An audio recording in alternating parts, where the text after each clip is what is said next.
Bonjour. Après avoir fait connaissance de notions nouvelles concernant Dieu et la religion, lors des causeries 1 et 2, voyons maintenant dans cette troisième causerie comment notre ancêtre, le primate, est devenu un humain. Il y a environ 225 millions d'années, apparut sur Terre une famille animale aux caractéristiques particulières, et dont plusieurs espèces développèrent une stature gigantesque et une férocité proverbiale, les dinosaures. Pendant 160 millions d'années, ils régnèrent en autocrates, en imposant l'impitoyable loi de la jungle. Puis, il y a environ 65 millions d'années, se produisit une série de cataclysmes naturels. Plusieurs parlent de chutes de météores, lesquels enflammèrent tout ce qui était combustible. Pendant une très longue période, le ciel fut assombri de nuages de fumée et de poussière, levant un rideau opaque entre le soleil et la terre. Il s'ensuivit une absence totale de lumière et de chauds rayons solaires, refroidissant et obscurcissant l'atmosphère de la planète bleue. Herbes et fruits, privés de lumière et de chaleur, tardaient à germer et d'atteindre la maturité comestible. Peu et mal alimentés, les dynasties de dinosaures en décrépitude disparurent les unes après les autres. D'abord les herbivores, auxquels suivirent les carnivores. Lorsqu'enfin la poussière retomba, une nouvelle famille animale se reconstitua.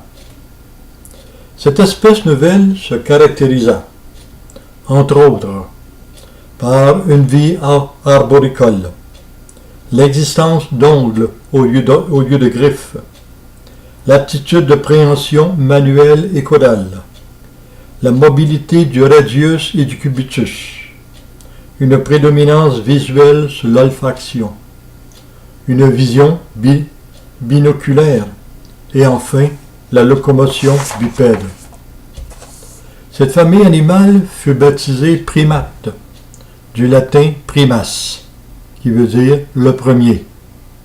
Cette appellation ne résonne-t-elle pas comme une prédestination, le futur premier, sous-entendu homme?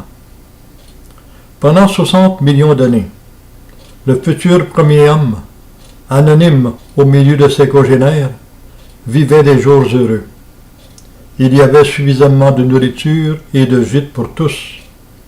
Il y régnait une harmonie relative.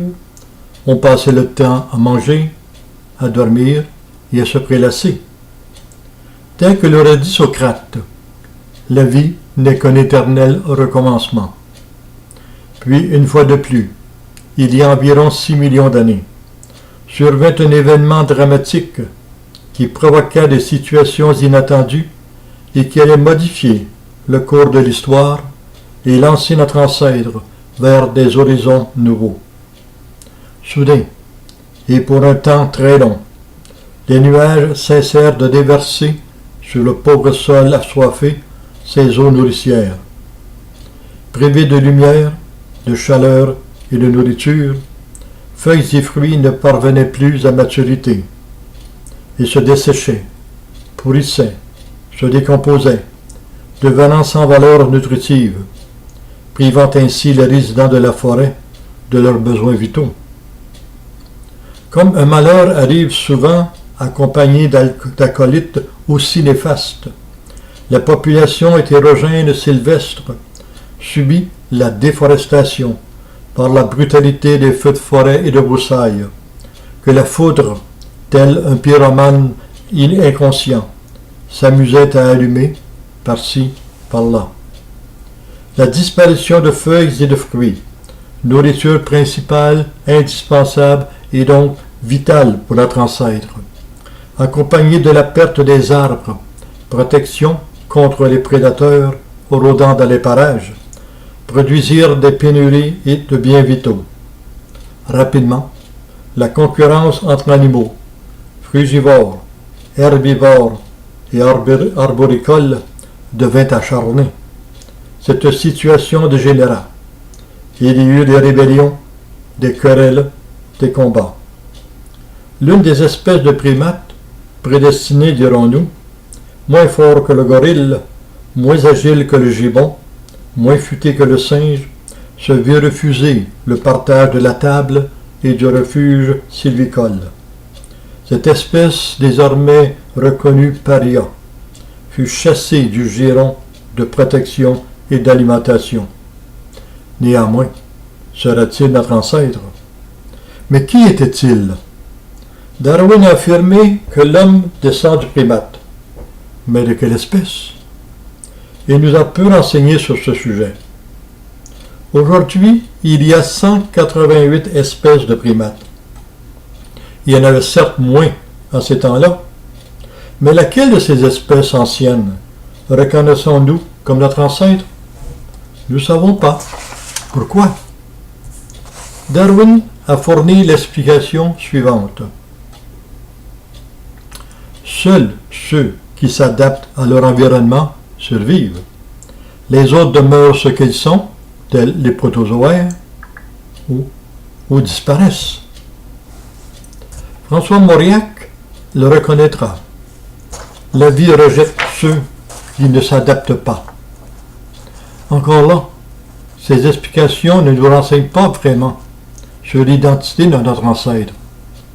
Alors, pour le distinguer des autres primates, nous l'avons rebaptisé d'un nom nouveau, le pré-homo, c'est-à-dire l'avant-l'homme ou synonyme d'ancêtre.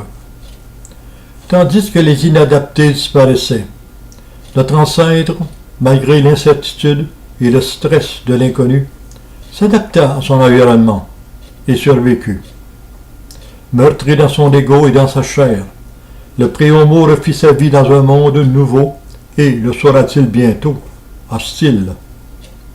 Héritier du minéral par sa structure osseuse et son caractère de longévité. Enrichi du végétal de processus vitaux, respiration, alimentation, distribution énergétique, digestion, élimination, protection, procréation, ainsi que des caractéristiques de flexibilité et d'adaptation, favorisé par le libre mouvement, guidé par son pouvoir d'intuition, motivé par son instinct pour répondre aux besoins vitaux, manger, se protéger et procréer, le pré-homo continua son merveilleux périple de l'évolution. D'abord, il se fit nomade, et obligé de vivre dans des habitats étrangers, par nécessité, il lui a fallu chercher, trouver, inventer de nouvelles méthodes de cueillette et de chasse pour se nourrir, ainsi que trouver ou inventer de nouvelles armes pour se protéger contre des dangers et des prédateurs inconnus jusqu'alors. Les nécessités vitales du pré-homo le favorisèrent de certaines initiatives qui le dotèrent d'habilités nouvelles. Son intuition et son instinct animal l'invitèrent à l'observation. C'est ainsi qu'il se découvrit lui-même, ce qu'il pouvait et ce qu'il ne pouvait pas. Également, il fit la connaissance de la nature et des êtres vivants qui l'entouraient, ainsi que sa relation avec eux. Ses premières initiatives développèrent sa mémoire. Les jeux d'observation et de mémoire avivèrent une imagination humaine, comparable à l'intuition animale, qui l'incitèrent à imiter tout ce qui frappait ses sens. C'est ainsi que durant des millions d'années, notre ancêtre le pré-homo continua son évolution. Bientôt, les nécessités vitales favorisèrent le nomade à la marche bipède, qui en résulta d'une rectitude des membres inférieurs pour une plus grande rapidité, tout en affermissant ses membres locomoteurs pour une plus grande robustesse. Ainsi, il apprit à se tenir debout et à courir, à soutenir une vigilance de tout instant et à 360 degrés. Le craquement d'une branche, le sifflement du vent, le passage d'un oiseau, le cri de l'éclair devenaient autant de prédateurs potentiels. Dans cette pérégrination, il expérimenta la socialisation, laquelle ébaucha pour la descendance le pouvoir de rassemblement et un début de communication, mimique, verbale ou symbolique. Ces pouvoirs d'observation, de mémoire, d'imagination et d'imitation contribuèrent à accélérer l'évolution du pré-homo.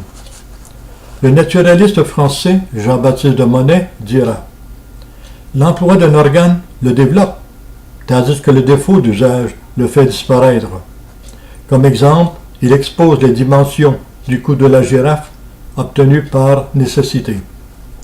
Ainsi l'évolution comme le temps jamais ne s'arrête. Longtemps fut-il qu'un herbivore, se nourrissant d'herbes, de feuilles et de fruits.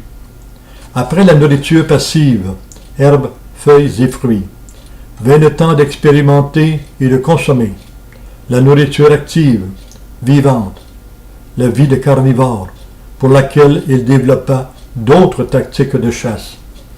Ainsi, un jour, témoin de l'arsen d'œuf que le voleur dévora sur place, cela l'intrigua, et il fit de même.